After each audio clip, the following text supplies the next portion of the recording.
Okay, it's American football time once again. So I'm going to be looking forward to week 10 in the NFL, mostly looking at the NFL fantasy leagues and, well, my fantasy league in particular, which is the best one. I'm slightly biased. I'm commissioner of the wonderful fantasy league, the Orion Bowl. This is mostly for the guys to follow on in the Orion Bowl, but if you want to keep up with all the drama and intrigue, feel free, go nuts. It's a lot of fun because we're getting to the business end of the season now. We're past the halfway point.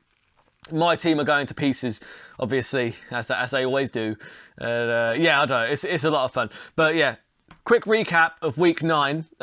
Basically, week 9, the entourage for week 9, you've got Vinny Chase, the star of the show, Joe Mixon. Put up like 51 points, 5 touchdowns, like 200 odd yards. Ridiculous. Absolutely ridiculous. The drama, doing all the heavy lifting, was of course Joe Mixon. Because man, he lifted more than anybody last week. Turtle, better than expected. Joe Mixon. I mean, yeah, look, Joe Mixon is good, but nobody expected him to do that. That's crazy. That is crazy. The Ari Award for the Jeremy Piven Range and Diversity Award goes to Joe Mixon because he even got a receiving touchdown as well. There was nothing that could be done about him. And the E Award for being terrible goes to Joe Mixon because my opponent was playing him against me last week and it ruined my goddamn week. Congratulations, Legion of Mixon. I hate you.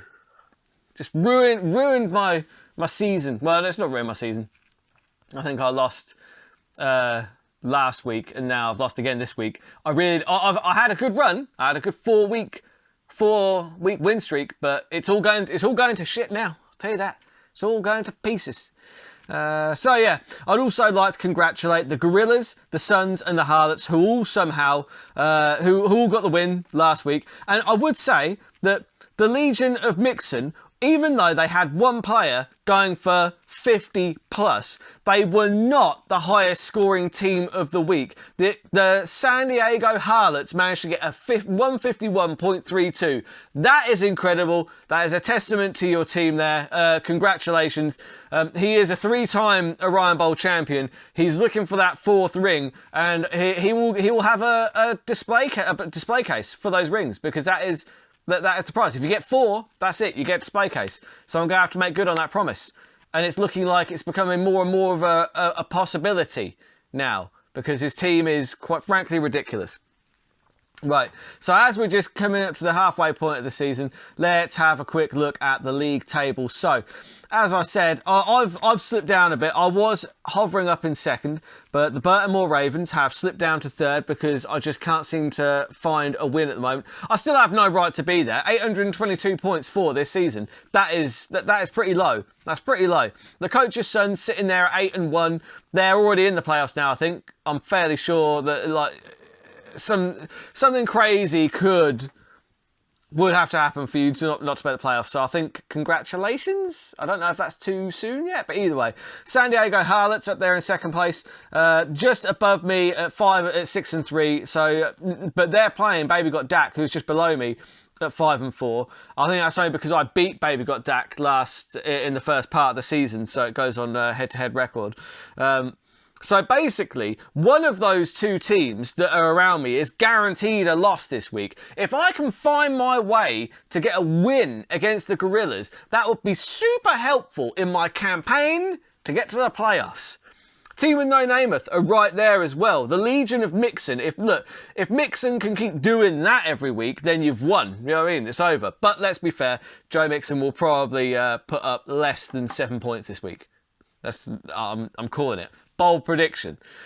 The Dan Stray Gorillas, they need to start finding some wins. They could very well find one against me this week. They've got a pretty easy opponent in the old Baltimore Ravens and the Indianapolis Colts. I don't know what's going on, dude. I mean, what happened? I think it's now a rebuild year, isn't it? You got to get those keepers together. And you've got to draft well next year and come back strong because I'm sure that you will. I'm sure that you will. The Indianapolis Colts have been formidable in the past, but not so much this year.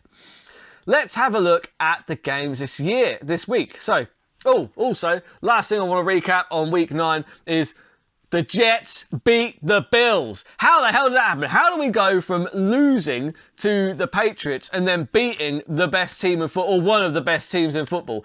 Really good, really good game by the Jets. They played well in every area, honestly, and it was brilliant to watch. When I watched that field goal go sailing through, I jumped out of my seat. It was fun. It was really, really great to watch. It's fun to be a Jets fan this year. And whether we make the playoffs or not, whether we do a good run in the playoffs or not, because I know that on Eric Hawani's show, he's a Bills fan, I think, and he was saying, yeah, come talk to me in February when you're... It's like, look, let's have this. Do you know what I mean? Like, the Jets, we have to take whatever wins we can get. And you know what? Beating one of the best teams in the league, that's absolutely fantastic. So yeah, just wanted to throw that out there. So, moving on to week 10 in fantasy. Now, I have moved my lineup around quite a few times this morning because I cannot decide between Leonard Fournette and Jeff Wilson, sorry. It's just tough. It's a tough one because the problem with Jeff Wilson is he is obviously splitting the snaps with Raheem Mostert. Whilst Wilson had more snaps last week and actually got the touchdown, look, you're guaranteed that one of those two are going for a touchdown, but it's more than likely going to be the one you didn't play. Do you know what I mean?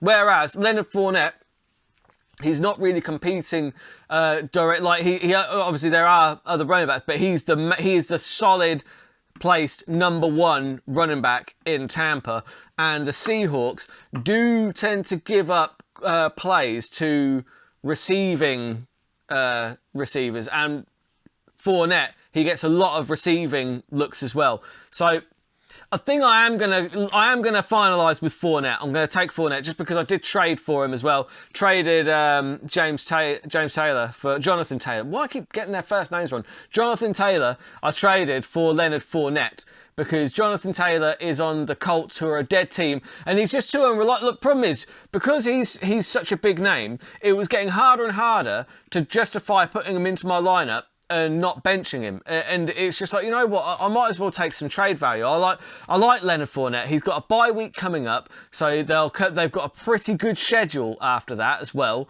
Cleveland Browns, who give up a lot of points to running back. So I think that there's going to be a real upside for Fournette as we go down the stretch, which is why I made that trade, because Jonathan Taylor was a keeper for me, and he's done exactly like nothing this year, which is because he's on a dead team, and they're always playing from behind because the Colts are a dead team.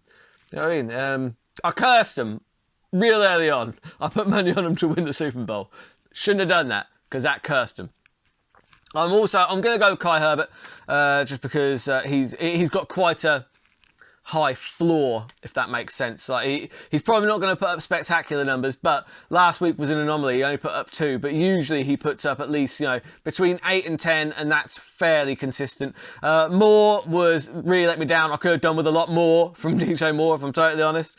So I am also going to go with Chris Olave and Deebo Samuel, because Deebo Samuel is back healthy. It'll be interesting to see how the 49ers do. They've got their full offensive repertoire now. And then I'll go with the Eagles defense and suck up as kicker. Now, I'm going up again. The one caveat here is my opponent has Josh Allen. Josh Allen may not be playing this week. The Gorillas may have to go with Herbert, who has not done brilliant things this year. He just hasn't. That could be, the door opening for me. But he's also got Dalvin Cook, Alvin Kamara, Gabe Davis, who I would sit this week, honestly, because if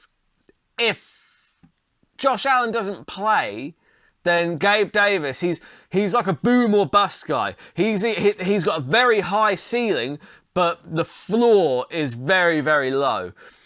And if Josh Allen doesn't play, he's not even going to be getting a lot of those deep kind of looks. So the ceiling comes low as well. You don't want a low floor, low ceiling guy. If Josh Allen doesn't play, I would take Gabe Davis out. That's me personally. But you know what? The Gorillas are probably going to beat me this week, whatever happens, because it's just the kind of trajectory that I'm on. Although Tucker's on a bye week. That sounds stupid, but Tucker's good for like 10, 12 points every week. So the fact that he's not got him is pretty good. And yeah, he's got Pittman on the dead team.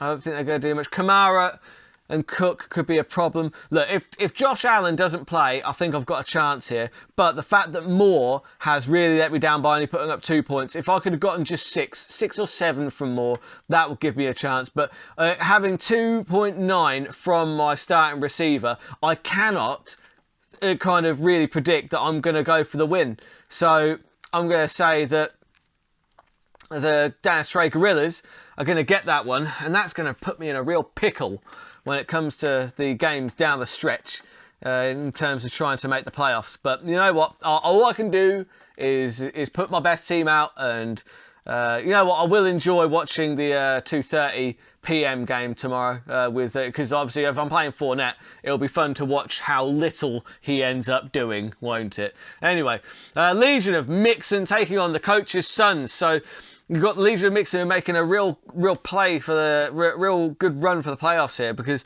they start to really come into their own. You've got Trevor Lawrence, that's a good play. You've got Aaron Jones, David Montgomery, who is splitting. He's splitting a lot of carries with Herbert now. That could be a problem. But you've got Cooper Kupp there, who's been carrying everything. Raheem Mostert, again, the problem there is he's splitting with Jeff Wilson, which means that it's like one of them could have a big day and the other one might not. But Wilson had a pretty good day last week, so maybe it's Mostert's turn. Who knows? You've got Jalen Hurts on the coach's sons. Connor McCaffrey. Christian McCaffrey is so just dangerous. He's just ridiculous. You've got Amari Cooper from me as well. That's a good play this week because I think they're going to throw the ball a fair amount because that should be a high-scoring game against Miami. You've got AJ Brown, Zach Ertz. St. Brown's back as well. And yeah, Cowboys D. I've got to go with the coach's sons there. I think that the Legion of Mixon... I don't think that Mixon's going to do that twice. He definitely isn't because he's on a bye week this week anyway. With all those guys on a bye week, I've got to say that the coach's sons are probably going to go 9-1 here, which is absolutely crazy. He's really taken the stool to school this year, hasn't he? He really has. Then you've got the team with no name against the Indianapolis Colts. Geno Smith, that pickup by the team with no name, that's a great pickup. Geno Smith has been really good. You've got Tom Brady for the Colts, Derrick Henry, Dillon, Mike Evans, Waddle's a good shout as well. Dawson Knox, Metcalf. See, Metcalf's a good play because that means that if Geno Smith plays anything to Metcalf, but although actually no, Geno Smith will negate a lot of Metcalf's value there. I've got that the wrong way around. So, that's...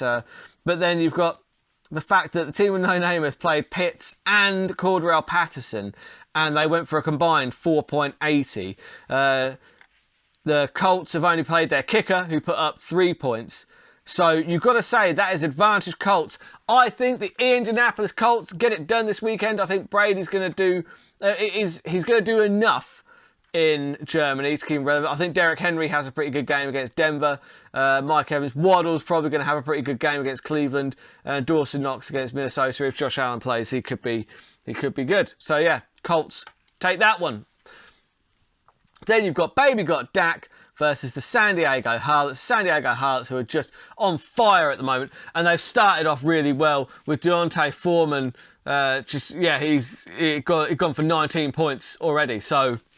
Yeah, that's big. You've got Nick Chubb on the other side, though, and Travis Etienne. That could be 40 points from them two easily. That's pretty dangerous. Kyler Murray might be out, which could be a problem for him, because who's he got to back him up? Nobody. He'll have to stream quarterback, which is an issue. I'm not sure about the Giants' defense against Houston. Mind you, yeah, Houston aren't great.